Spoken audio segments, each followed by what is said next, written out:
सवाल यह कि हिंदुस्तान अब उससे आगे निकल चुका है सर। हिंदुस्तान तो बोलता तो है ही है, बट वो एक्शन करता है। Hi guys, welcome to my YouTube channel news views infotainment. अगर आपको हमारे वीडियोस पसंद आते हैं तो लाइक, शेयर, कमेंट और सब्सक्राइब ज़रूर करें और हर नए वीडियो के नोटिफिकेशन के लिए बेल आइकन दबाना ना भूलें। Thank you. सवाल यह कि हिंदुस्तान अब उससे आगे निकल चुका है सर। हिंदुस्तान तो बोलता तो है ही है, बट वो एक्शन करता है। लाइन ऑफ कंट्रोल पे ड्रोन भेजता है और हर तीसरे हफ्ते भेज रहा होता है। लाइन ऑफ कंट्रोल पे आप चले जाएं और आप छुप के रिकॉर्डिंग करें, आपको पाकिस्तानी साइड से पहले गोली चलती ना नजर आएगी ना सुनाई देगी, वहां से आएगी। चाइना के साथ वो ये कर, भाई वो एक्शन करता है। हम कहते हैं कि हम तैयार हैं रिस्पांस देने के लिए। उसने 335 खत्म कर दिया, हम कह रहे हैं कि हम रिस्पांस करने के लिए तैयार हैं। तो क्या हम सिर्फ रिस्पांस करने के लिए तैयार रहेंगे? कभी हम फ्रंट फुट पे नहीं जाएंगे सर एक्शन में। ये चीजें जो हैं इनका फायदा कोई नहीं। हमें एक जो तनाजा है उसको हल करना है और ये वायलेशन से कभी हल नहीं होगा। ना इंडिया कर सकता ना हम। लेकिन इंडिया हमेशा कहता है कि पाकिस्तान की तरफ से इन्फिल्ट्रेशन होती है, जिसको रोकने के लिए हम ये फायरिंग करते हैं। सर वजह क्या है कि हमें बहुत इंसानी हमदर्दी याद आती है, हम 65 में उनके इलाके वापस कर देते हैं, 71 में हम उनसे बहुत सारा कंप्रोमाइज किया हमने, भले हमारे फौजी थे उसके बावजूद भी हम बहुत सारे कंप्रोमाइज करके आए। कारगिल में भी हम कंप्रोमाइज करते हैं। लेकिन फॉरेन ऑफिस क्या करे जब आपके लीडर आपके अपने आप को पहले खुद ही मुजरिम बना के तो पेश कर दें। मियां साहब थे श्रीलंका में, वहां से टेलीफोन किया मोदी को, कहा मैं जाके करूंगा इसकी तहकीकात।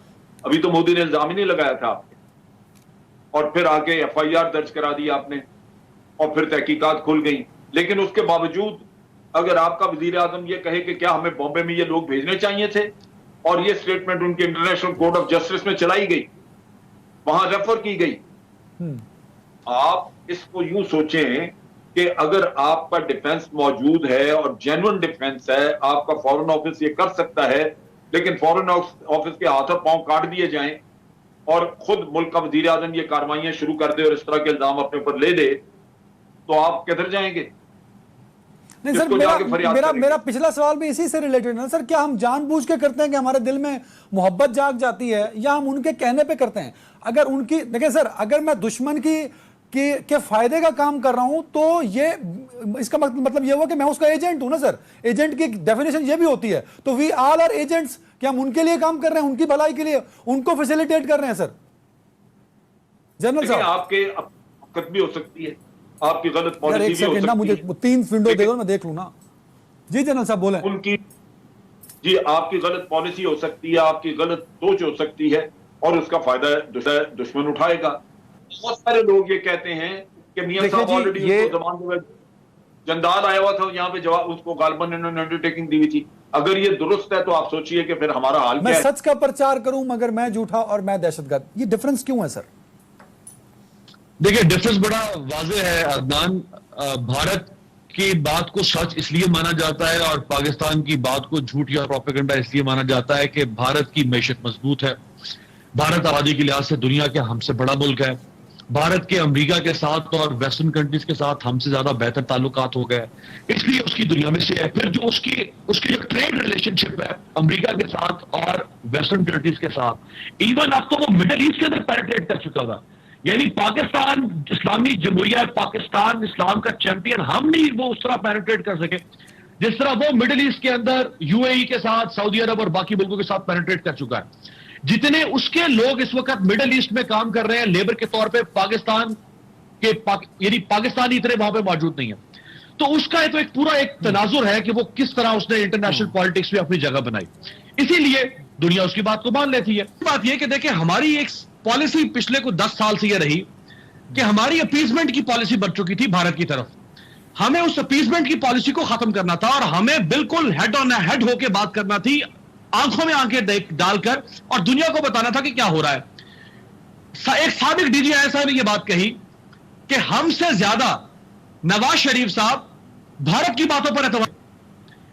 अगर मैं गलत कह रहा हूं तो आप पूछे जनरल शोएब साहब आपके प्रोग्राम में बैठे हुए कि मैं गलत कह रहा हूं कि ठीक कह रहा हूं, कि एक साबिक डीजीआई साहब ने कहा कि नवाज शरीफ। जी जनरल साहब, मैं ये कह रहा हूं कि यही होता रहा है। यानी जब भारत ने कहा कि पठानकोट का काम हमने कराया किया, हमारे पर इल्जाम लगा, तो यहां DGISI ने प्राइम मिनिस्टर को वाज़ेह बताया कि हमारे से कोई ताल्लुक नहीं, हमने कुछ नहीं किया। लेकिन मियां साहब इस पे यकीन करने को तैयार नहीं थे। उन्होंने कहा नहीं, जब तक मैं इंक्वायरी नहीं कर लूंगा मैं नहीं छोड़ूंगा।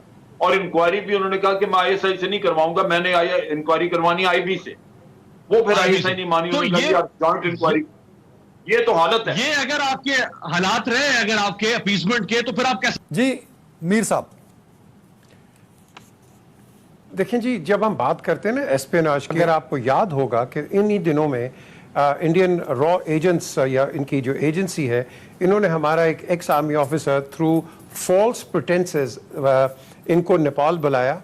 नेपाल बुला के रॉ ने उसको अरेस्ट कर लिया on espionage and other subversive activities. अब बात यह है कि हमारे भी जो एजेंट्स हैं वो पकड़े जाते हैं, उनके भी एजेंट्स पकड़े जाते हैं, पूरी दुनिया के अंदर होता है। और आपको सबसे बड़ा 50s के अंदर आपको याद होगा कि वो किम फिल्बी अफेयर जो डबल एजेंट निकला था ब्रिटेन का।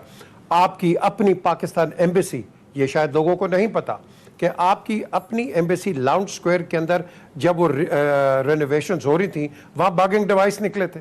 अब वो किसने लगाए थे?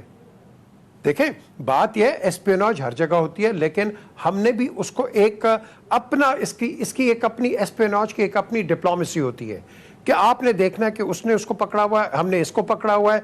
और इस तरह के जो एजेंट्स हैं, आपको ये अपनी एक गेम खेलनी पड़ती है। और इसके अंदर ये जो मीडिया के अंदर आ जाता है, मीर साहब, लेकिन एक बात तो सर मान लेना, जो बार बार तज़किरा अमीर अब्बास और जनरल साहब कर रहे हैं कि पाकिस्तान ने इस केस को ठीक तौर पे हैंडल नहीं किया। सर, हम पहले कोर्ट ऑफ जस्टिस में चले जाते हैं, जाना ही नहीं चाहिए था, फिर हम चले जाते हैं, हम एड हॉक जज नहीं लगाते, कोई पूछने वाला ही नहीं सर इस मुल्क के अंदर। इंटरनेशनल कोर्ट ऑफ जस्टिस में जाना वाज अ हिमाकत, was a stupid thing. This is nothing to do with International Court of Justice, this is a pure case of espionage. और उस जगह के अंदर जहां had he been successful, we would have probably had all kinds of, आप कह लो कि rebellion and revolt।